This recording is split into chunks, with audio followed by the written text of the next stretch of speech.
Butuh sumber yang cepat? Sofia solusinya. Setelah 3 tahun tidak digelar secara penuh akibat pandemi, Lindau Nobel Laureate Meetings atau pertemuan para pemenang Nobel dan ilmuwan muda dari berbagai negara kembali digelar di kota Lindau, Jerman. Dan tahun ini, para ilmuwan Indonesia berkesempatan memamerkan hasil risetnya kepada dunia.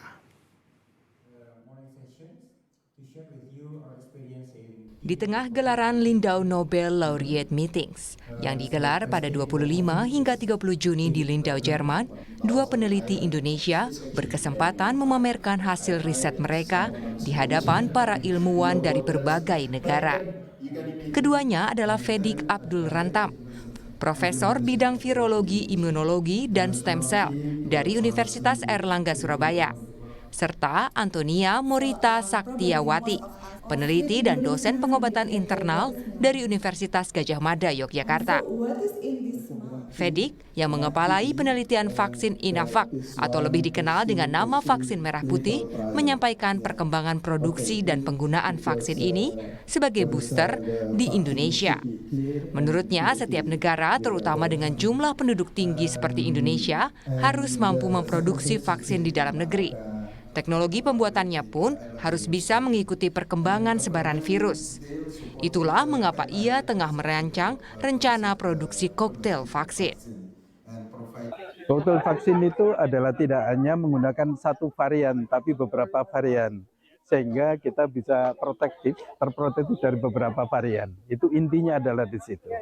Masalahnya adalah kita mendesain yang mRNA koktail vaksin or ya whole virus koktail vaksin.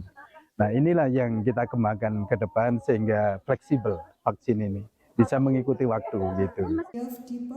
Hasil penelitian Antonia Morita Saktiawati tidaklah asing di telinga, yakni Genos, alat yang sempat dipakai sebagai alat deteksi awal COVID-19.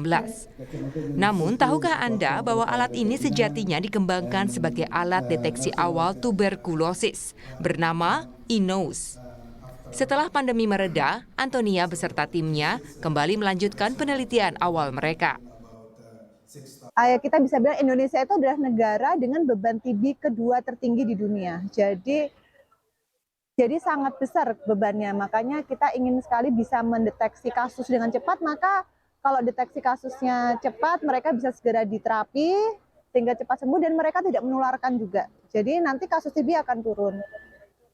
Jadi pengembangan utama ke situ, tapi juga sekarang sudah mulai dikembangkan untuk deteksi kanker serviks misalnya, terus juga deteksi beberapa penyakit yang lain.